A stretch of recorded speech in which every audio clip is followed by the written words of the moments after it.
While most scientists agree that the Loch Ness Monster is the Loch Ness myth, there's less agreement about other mysterious creatures. Oceans and deepwater lakes are teeming with real animals, from descendants of prehistoric fish to giant squid, that can be called monstrous without exaggeration. And according to cryptozoologists who specialize in the study of undiscovered animals, there are many bizarre creatures lurking beneath the water. Join us for Monsters of the Sea.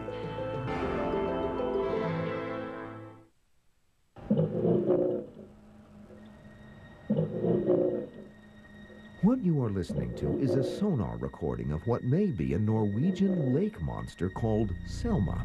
Selma has been sighted repeatedly since the 1700s. This footage, filmed during a 1999 photographic expedition led by Swedish monster hunter Jan Sundberg, is as close as anyone claims to have come to capturing a clear image of an unknown animal swimming in its habitat. Whether we're seeing a single gigantic creature or a line of beavers or seals is open to question. There are reports of unidentified animals in northern lakes in the northern hemisphere. And we're very convinced that these exist. Of course, I'm biased because I observed one of the animals at the distance of 30 feet. New sightings continue from Loch Ness in Scotland to Lake Van in Turkey, from Scandinavia to Patagonia, and in deep water lakes in Canada and the United States. But today, close encounters with lake monsters are rarely reported. One of the most difficult things to do is to get a witness to come forward and talk about their sightings. Most people who have seen this creature are usually reticent to talk about it because they're afraid of public humiliation or ridicule. The scene of recent monster sightings, Lake Champlain, straddles the border between northern Vermont and upstate New York. Called America's Loch Ness, the lake is 109 miles long, as much as 12 miles wide, and 400 feet at its deepest. It's home to a monster called Champ. In 1998, the sighting started right within this area right here. A woman, as she was jogging up this path, saw what she said appeared to be a brontosaurus-type dinosaur rise out of the water. The first recorded sighting of a monster on Lake Champlain happens in 1607 when the great French explorer Samuel de Champlain makes an entry in his journal describing a long reptilian creature crisscrossing the lake. Modern-day researchers believe that what Champlain saw was not a monster, but a large armor-plated fish called a garpike. Champlain never recorded seeing a sea monster in Lake Champlain, but he did have one remarkable occurrence with a monster of sorts. It's a garpike, which can reach 6 to 7 feet long. They have a very long bill on the front of them that's filled with jagged teeth. And the first time you ever see one of these animals, it definitely will take you in awe. No other significant sightings are reported on Lake Champlain until 1821, when a boatman rowing across the lake nearly rams into a slumbering giant described as looking like a dinosaur. Many years later, Sheriff Nathan H. Mooney observes the same odd-looking creature from 50 yards away, close enough to be identified as 30 feet in length with a long neck and a small head. The sighting sets off a wave of monster mania at Lake Champlain that subsides quickly when the monster doesn't show itself again. These animals are reticent, they're shy, they don't like coming near human beings except on the odd occasion. Most cryptozoologists are convinced that Champ, like its famous cousin in Loch Ness, is definitely a prehistoric animal, either a plesiosaurus or, according to Dr. Roy Mackall's theory, a thought-to-be extinct whale called a zeuglodon. Way back around 25 million years ago, there were two divisions in the whale evolution. One went in the direction of our modern whales, and the other branch were long and snake-like, and they undulated vertically, as all aquatic mammals do. And these animals reached a length from the fossil record of about 55 or 60 feet. But Lake Champlain's most dedicated monster hunter, Dennis Hall, doesn't believe that Champ is either a plesiosaur or a zeuglodon. Hall is convinced that the monster is a lesser-known prehistoric reptile called Tanystropheus. The most bizarre reptile that ever lived was a Tanystropheus. Being a reptile, they could grow as long as they live. But I would say the maximum length is probably 24 feet. How many of you kids believe in Champ? And how many of you don't? Okay? Big. Dennis Hall makes his case before a group of Vermont middle school students. These kids have grown up with Champ folklore, and most of them are skeptical. But when Dennis describes his first encounter with the monster, they're all ears.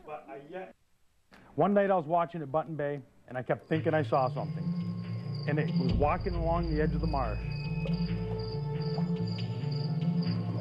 And when I first came up to it, I couldn't see anything. I could smell it though. The air was filled with a smell. It smelled like a snake. If you pick up a snake, I don't know if anybody's ever done that, but it's very strong smell, almost as strong as a skunk. And there's a splashing in the marsh. So I went and got a flashlight, and I could see these red eyes looking at me once in a while. So I could see it, I could hear it, and I could smell it. It was frightening. Yes?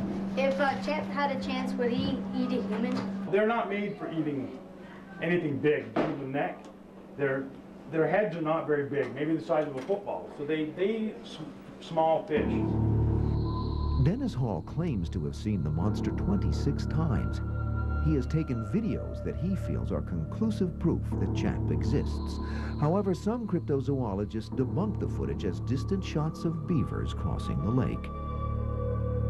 Lots of people see lots of things, and they're not all charlatans or frauds, but the mind generates things that really aren't there at times, or embellishes an observation. The most intriguing evidence of a prehistoric creature in Lake Champlain is this 1977 photograph taken by a Connecticut woman named Sandra Mancy.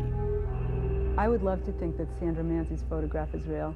Better experts than myself have looked at it and determined that it hasn't been manufactured or tampered with. I would love it to be Champ. Mancy's photo of a dinosaur look-alike captures the media's attention. The picture is published in the New York Times and various magazines, and is analyzed by scientists at the Smithsonian Institution and by photo experts at Eastman Kodak.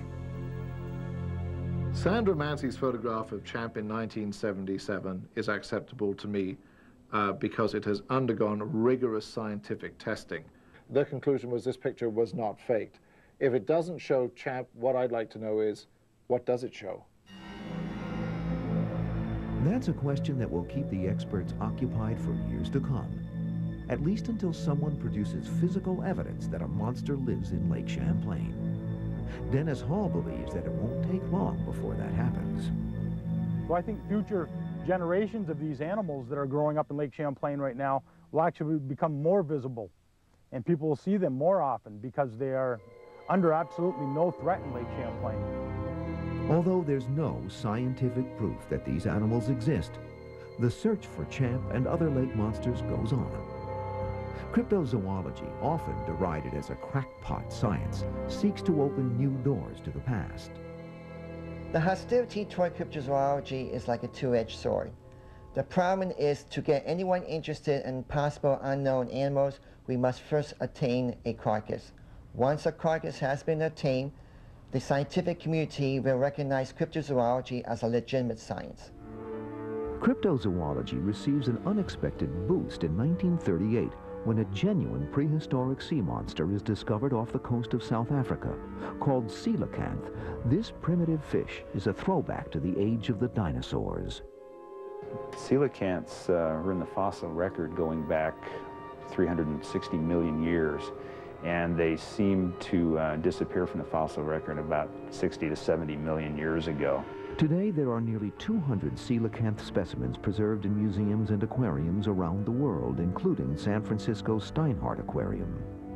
Finding this fish that was believed to have been extinct for 60 million years was probably the greatest single zoological discovery of the last century, because nobody believed this animal existed. Another extraordinary discovery of a prehistoric sea monster is made in 1978 by a U.S. Navy research vessel in Hawaii.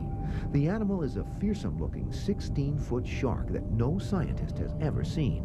For obvious reasons, the creature is dubbed Megamouth. This was a totally new species unknown to science. It was a great moment for cryptozoology when the Megamouth shark was discovered.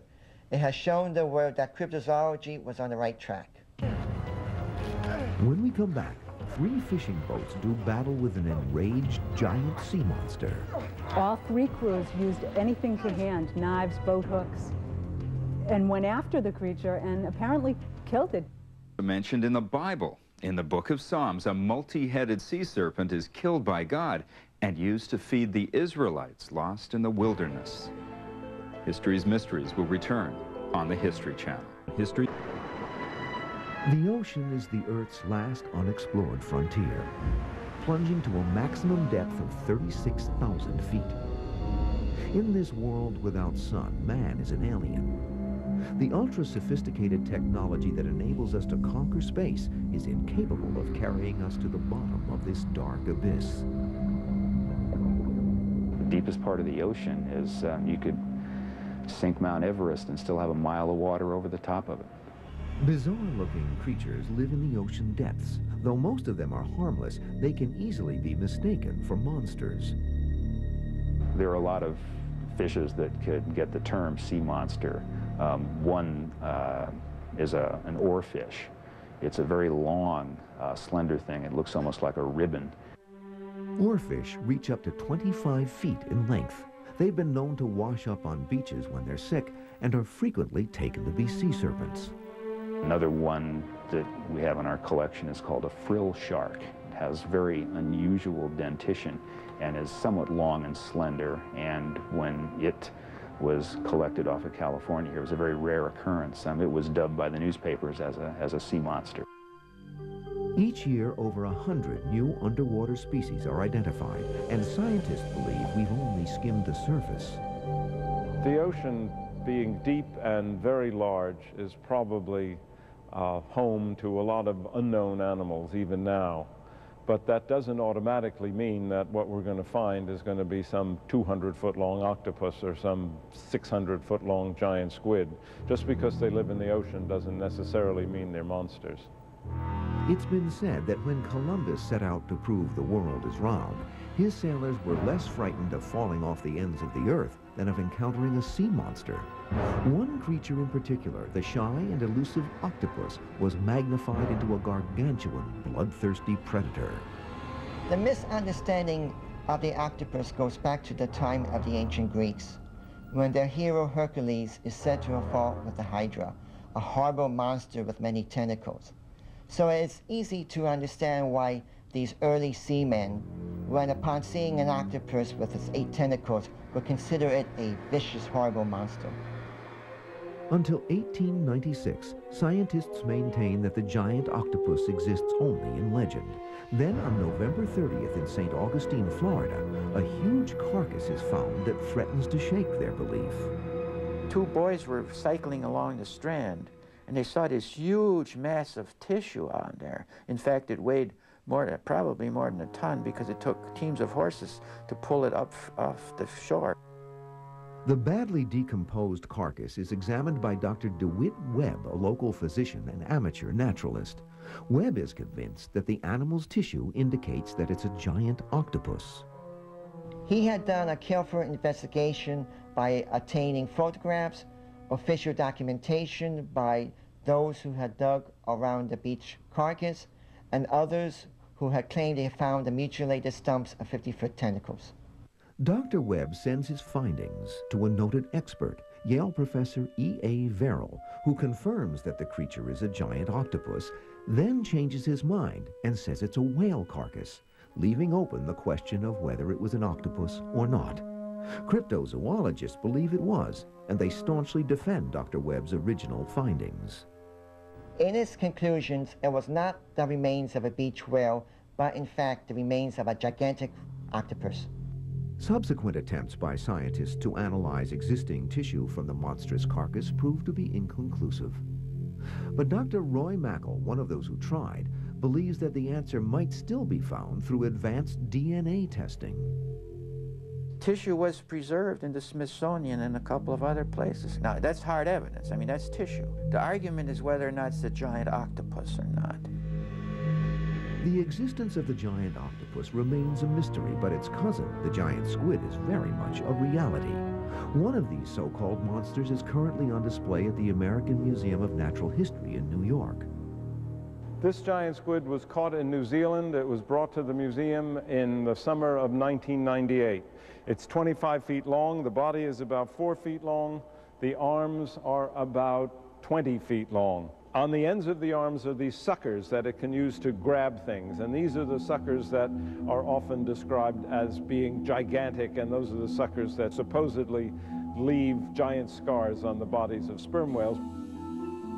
Since Greek and Roman times, the giant squid has been mythologized as a vicious sea monster, the scourge of the seven seas.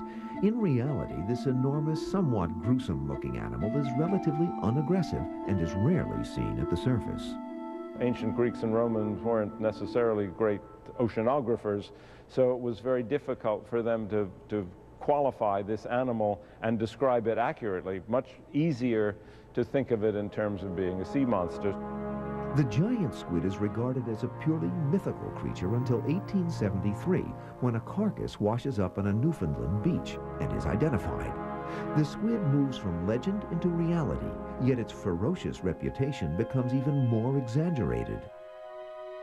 It's actually easy to understand why novelists like Jules Verne or Peter Benchley would exaggerate the giant squid. After all, they're writing fiction, and they have available to them an animal that can be 60, 70 feet long with a great big beak and eyes the size of dinner plates and huge writhing arms.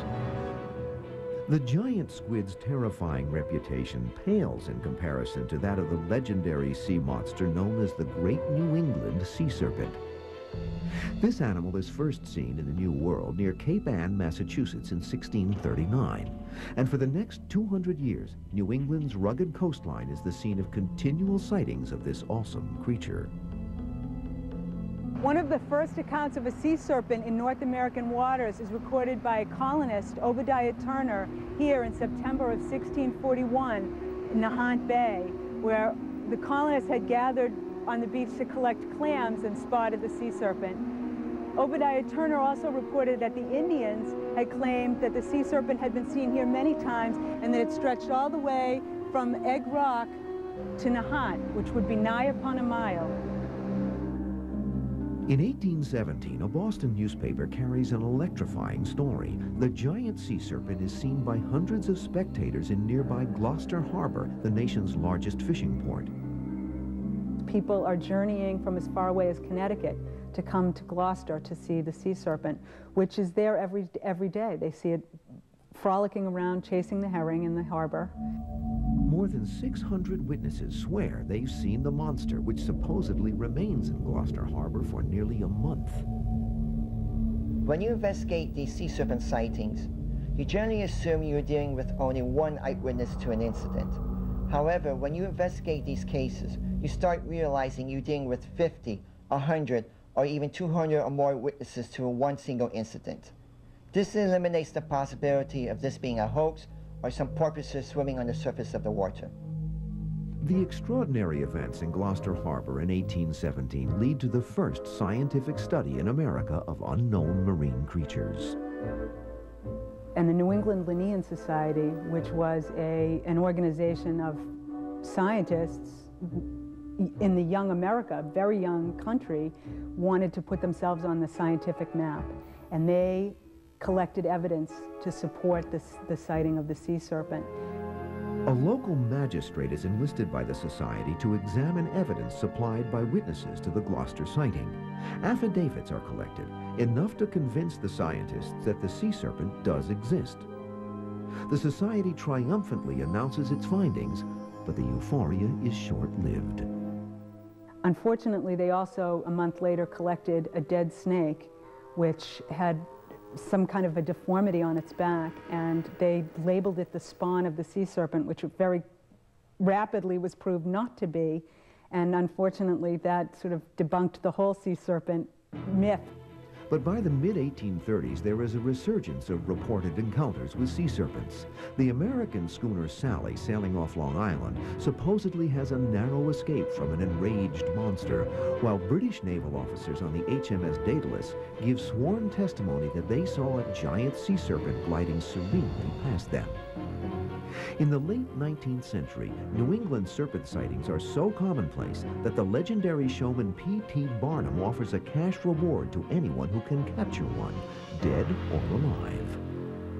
The sea serpent was sighted off Rockport, Massachusetts in 1886, and P.T. Barnum, ever on the lookout for a good exhibit, offered $1,000 for the sea serpent, and then suggested that if it wasn't as big as it had originally been reported, that he would pay pro rate. Barnum never gets his serpent, but the crew of the fishing boat Philomena does, almost. One of the most unfortunate missed opportunities for collecting a sea serpent carcass occurred in 1912 when a mackerel fishing boat allegedly did battle with the creature and killed it and then failed to haul it in. According to the captain and his crew, the Philomena runs into a sea serpent in the Gulf of Maine. The monster becomes entangled in the ship's sturdy fishing nets, and its wild thrashing threatens to sink the boat. The Philomena was doing battle with the sea serpent that was caught in its net. The steamers Victor and Ethel came to their assistance, and all three crews used anything to hand, knives, boat hooks, and went after the creature and apparently killed it. After an exhausting 2-hour struggle, the Philomena's captain, John McKinnon, orders his men to cut the dead monster loose, for reasons never fully explained. A fishing boat that was not full, that didn't have a full hold, would perhaps have been in jeopardy trying to haul an 80-foot creature of we don't know how many pounds on the side, and naturally no pragmatic Yankee upstanding fisherman is going to jeopardize his crew and boat for a sea serpent. If the story is true, Captain McKinnon's catch may have held the key to unlocking the mystery of sea monsters, a mystery that today is no closer to being solved than in the past. Not being a gambler, I can't hazard a odds on whether or not we'll prove the sea serpent exists, but I think for anybody who wants to look at the ocean with wonder, they'll always exist. When we come back, some surfers sight a strange-looking monster at a California beach. They saw its humps, its loops, the head, the tail, and they were absolutely convinced that this was not a bunch of seals swimming in a line or dolphins swimming in a line. In 1977, a Japanese fishing trawler hauled in a 4,000-pound carcass, thought to be a prehistoric sea monster. The captain dumped the carcass overboard because he said it was too smelly. History's Mysteries will continue here on the History Channel. The scene of frequent sea monster sightings since the turn of the century. One of the most dramatic occurs on October 31st, 1983 at Stinson Beach, a quiet getaway just a few miles north of San Francisco. A bunch of road workers and people driving on the highway out there north of San Francisco in Marin County watched a sea serpent frolic in relatively shallow water for a sustained period of time. That same day, at other sites along the California coast, witnesses report seeing a similar creature. A few days later, 400 miles to the south in Costa Mesa, a group of surfers spots the monster swimming towards them. They saw its humps, its loops, the head, the tail, and they were absolutely convinced that this was not a bunch of seals swimming in a line, that it was one elongate, massive creature. A scientific investigator concludes that the creature may actually have been distorted silhouettes of whales backlit by the sun, but the witnesses insist that what they saw was not a whale, but a unique and unfamiliar creature. Could the monster sighting really have been a Halloween prank? The sighting at Stinson Beach was some sea serpent that was supposed to have been seen offshore. I was on a cruise ship and we were in Baja, California, and the guy that was leading the trip told me that he had engineered that. He had actually made this creature and floated it off Stinson Beach so that people would think it was a sea monster. If Stinson Beach and the other 1983 sightings were part of a hoax, it wouldn't be the first or the last time that the public's been hoodwinked. In 1845, a con artist named Albert Koch charges 25 cents a head to see this supposedly authentic sea serpent, which he cleverly pieces together from whale bones found on an archaeological dig. 2 years earlier, the flamboyant P.T. Barnum displays his Fiji mermaid to sell out crowds, suckering them in with ads showing a shapely young mermaid and giving them instead this bogus monstrosity. And in 1964, this photo, taken in Australia by a Frenchman named Robert Le Surec, fools even scientists. But upon closer inspection, the so-called sea monster looks suspiciously like an enlarged, superimposed tadpole. These hoaxes are real, but modern people see through them. It is human nature to want to believe. But cryptozoologists must be cautious when dealing with false information in order to convince the public that these prehistoric creatures still exist.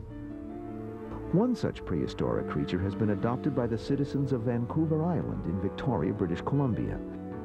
Given the pseudo-scientific name Cadborosaurus in honor of Cadboro Bay, where it was first sighted in 1835, the friendly monster is commonly known as Caddy. When you live in a place like the open sea, a creature like Cadborosaurus or the other sea serpents has virtually anywhere it wants to hide from human sight. Canadians don't pay much attention to Caddy until the early 1930s, when rumors begin to circulate of a monster at Loch Ness. Not to be outdone, the citizens of Vancouver Island rally around their own monster. You know, in the heyday of Caddy in the 1930s, was known as the Great Western Sea Serpent, and the New England people got jealous. And there were editorials in the Boston newspapers saying, you know, how about it? How come we haven't had a good sea serpent sighting lately? How come all the stories are coming from the Pacific side? Caddy is sighted numerous times since the mid-19th century, but in 1937, a whaling ship hauls in a carcass widely believed to be that of the monster. An actual specimen was obtained when flensers at the Naden Harbor whaling station cut open the belly of a sperm whale, and out fell this unknown creature, which was approximately 12 to 14 feet long. These people had seen every animal conceivable in the ocean. They recognized this was an unknown species. Pictures are taken of the carcass wrapped in burlap, but before a legitimate scientist can check it out, the carcass mysteriously disappears without a trace, casting doubt upon the legitimacy of the evidence. Almost invariably, cryptozoological findings consist of verbal descriptions. People left the lens cap on, people ran out of film, people didn't have a camera, you should have been here yesterday, that kind of thing. In 1969, a local fisherman shoots a few seconds of film of another creature believed to be Caddy. Fuzzy and inconclusive, the film is discounted by most scientists, but a few take it seriously. Among them, marine biologist Dr. Paul LeBlanc, who spearheads a research program to prove or disprove Caddy's existence. We haven't been able to arrive at what exactly it is, but we do know it exists. Dr. LeBlanc is the galvanizing force behind the British Columbia Scientific Cryptozoology Club, which, like its counterparts the world over, aims to uncover the hidden world of previously unknown animal species. For cryptozoologists, this is an ongoing adventure. Seems to be there should be no area of human experience that reasonable men and women shouldn't investigate. That doesn't mean we go in naively and believe everything we hear. When we come back, a 19th century farmer faces the wrath of a vengeful sea monster. Some gigantic unseen force started dragging the horses, tipped the canoe in the air, and almost took John McDougall with them. Elsewhere in the world in 1969, in the Middle East, Yasser Arafat took over as chairman of the Palestine Liberation Organization. In Chicago, Abbie Hoffman and the so-called Chicago 8 stood trial for conspiracy. And in outer space, Neil Armstrong became the first man to set foot on the moon. To search any time in history, please visit the World Timeline at historychannel.com. All across North America, legends of lake monsters with supernatural powers are embedded in tribal folklore and tradition. Ancient petroglyphs, images carved in stone, are found along riverbanks and lake shores. Many of them depict a serpent-like creature. There is obviously a similarity between what Native American people have seen and lake monsters that westernized settlers have seen, simply because they've been observing the same kind of animal.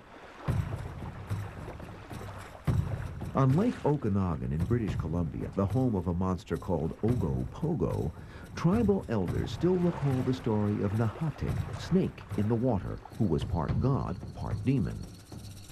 So strong was the natives' fear of Nahatik that whenever an Indian warrior crossed Lake Okanagan, he sacrificed a live animal to appease the wrathful monster. Not to do so, the Indians believed, was foolish and deadly. The Okanagan people say that the Ogopogo was like your children's stories that are made up, and it was made up as a legend to keep the native children out of the deep water, so they were safe. So, you know, it's like the boogeyman will get you.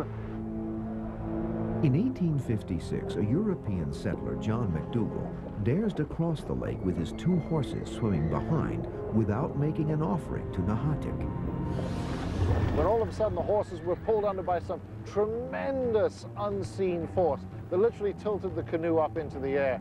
McDougall was a goner until he had the presence of mind to pull out a sheath knife, cut the rope, save his own life, but he lost the horses. Now there's a great mystery to this. What pulled the horses under? There are no whirlpools, there are no vortexes. People believe it was Ogopogo. But not everyone on Lake Okanagan believes these stories are true.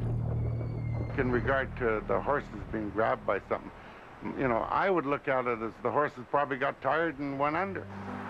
Modern-day residents of Lake Okanagan take a more benign view of their resident monster. They've given it a whimsical name, Ogopogo, borrowed from an English music hall tune. Sometimes they even call him Pogo for short. But it wasn't always this way.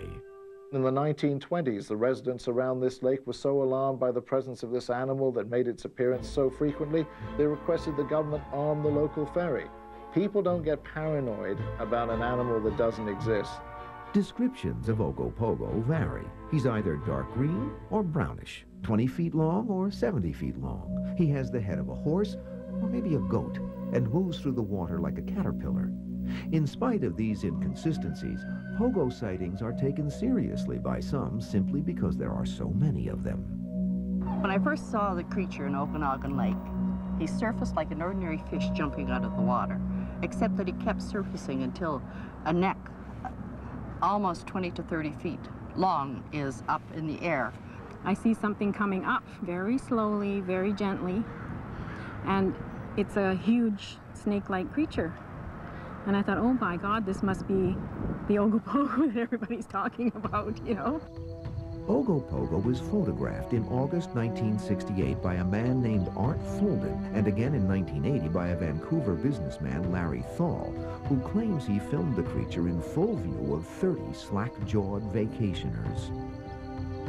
I have watched the Fulden footage, which was shot in 1968, and I am convinced that it shows an unknown animal. I think the Thal film is a valid film of an unknown animal in Okanagan Lake. Whether it's Ogopogo is another story. Pogo has the distinction of being the only lake monster to have had direct human contact.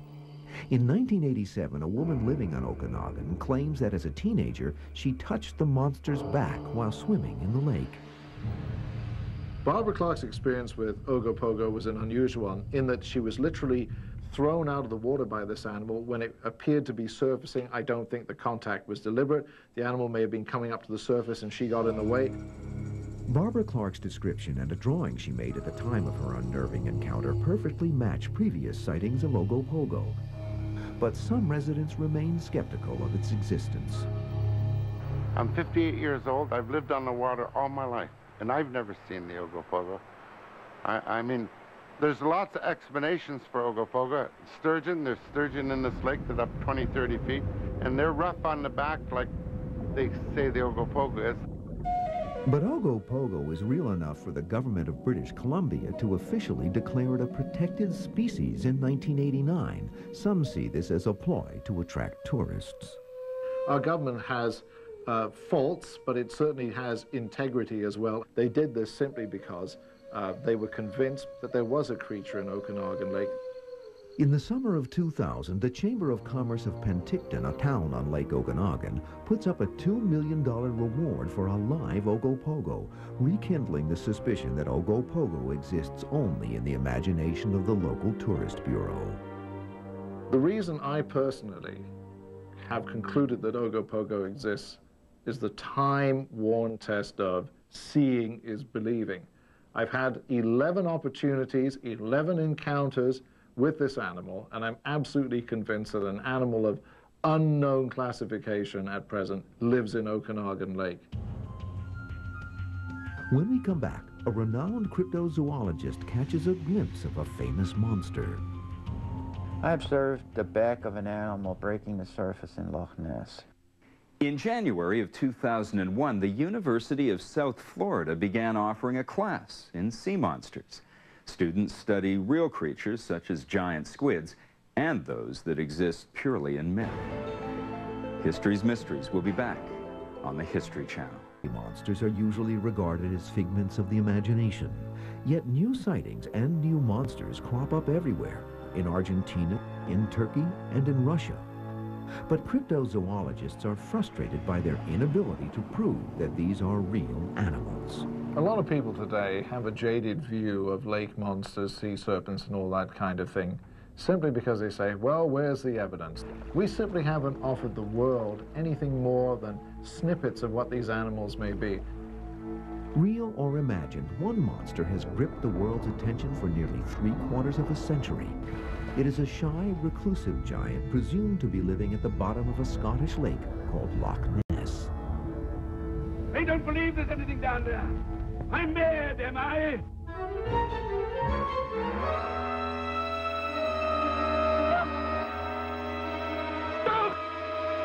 The Loch Ness Monster is the most infamous or famous of all monster stories. And it began essentially in the 30s when people began to report strange sightings. Affectionately nicknamed Nessie, the Loch Ness Monster becomes an international celebrity with the publication of this photograph taken in 1934 by a London doctor. There was a very famous photograph taken called the surgeon's photograph, which seemed to prove irrevocably that there was some kind of a dinosaur-like creature swimming around in Loch Ness. To true believers, the picture clearly shows an animal that resembles an aquatic dinosaur that lived 100 million years ago, the plesiosaur. But some experts have their doubts. There's one major impediment to this being the correct answer, simply because we don't know how long plesiosaurs could hold their breath underwater, and they were also frequently observed on shore. Cryptozoologists disagree as to Nessie's identity. Is it an aquatic dinosaur, a basking shark, or as Dr. Roy Macko believes, a primitive whale called the Zeuglodon, an animal he claims to have seen? I observed the back of an animal breaking the surface in Loch Ness. It was about 8 feet by 2 feet, just the black back breaking, and it was twisting from left to right. And every now and then a triangular object came out of the water, which was obviously one of its flippers. The possible existence of a prehistoric monster in Loch Ness continues to fascinate scientists and laymen alike. Each year, thousands of tourists flock to Loch Ness, hoping to catch a glimpse of its most renowned resident. Countless photos and home movies have been taken.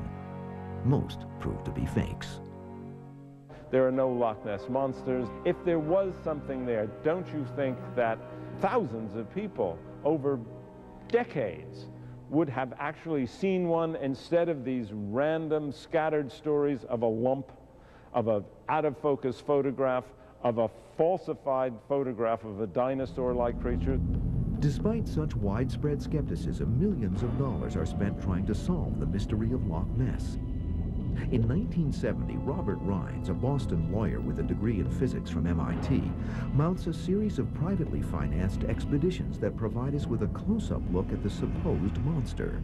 Robert Rines had some photographs taken in Loch Ness which were then digitally enhanced, and they were done at the Jet Propulsion Laboratory. So this lent it a certain aura of verisimilitude, a certain sense that if the JPL got a hold of this stuff, it must be really important. Rines uses a highly sophisticated sonar scanner invented by a fellow MIT graduate and state-of-the-art underwater cameras to get this provocative image of what looks like a giant fin or flipper. But even true believers are incredulous. As far as the Loch Ness Monster is concerned, I don't think there's a piece of visual evidence of an unknown creature swimming in Loch Ness. In 1972, 2 years after his first expedition, Robert Rines returns to Loch Ness. This time, his efforts pay off with a shot of what might be a monster's head with 2 small eyes and protruding horns. Scientists, including some at the Smithsonian Institution, agree to take an unbiased look at the photos and are forced to concede that this could be a monster. But as always, the excitement diminishes, and Rines' images are judged to be either a floating log or perhaps a horse's head. These were taken in the late 1970s, and the critics have either been for or against it. But there are indications of sonar contacts that indicate there's something alive in Loch Ness. The most ambitious attempt to locate the monster takes place in October 1987, when 24 sonar-equipped boats sweep the lake in unison and find no conclusive evidence that the monster exists. Then, in a dramatic twist in 1993, the famous surgeon's photograph, the picture that made Nessie an international celebrity, is exposed as a hoax. It turned out that one of the people who made that and was part of the photographic process confessed on his deathbed that he and his uncle had manufactured this model, a little toy model, and photographed it. So the basis for all Loch Ness Monster stories turns out to be a fake, and therefore everybody has been trying to catch a glimpse of a creature that didn't exist then and doesn't exist now. The Nessie hoax does little to dissuade cryptozoologists and gullible tourists from continuing to search for the elusive giant. And though believers and non-believers may never have cause to agree that sea monsters really exist, there will always be new sightings, new demons, and new terrors as each new generation creates its own monsters. Like UFOs and little green men, sea monsters are here to stay. The field of cryptozoology is often ridiculed as a pseudoscience, but its practitioners point to one example of a mythical creature that came to life. For many years, there were rumors of monstrous apes roaming eastern Africa, rumors that were finally verified in 1902 with the discovery of 400-pound mountain gorillas. Nevertheless, most mainstream scientists maintain that cryptozoology provides insight into only one thing: the boundless nature of the human imagination. Discover more about this and every History's Mysteries topic at historychannel.com. I'm Arthur Kent for the History Channel. Thanks for watching. On the next episode of The Revolution, the British shift focus to the southern colonies. By moving south, they were moving to an area where they hoped they could restore British authority. If the seizure of southern states doesn't work, it's not clear what will work. Join The Revolution, Sundays at 10, only on the History Channel.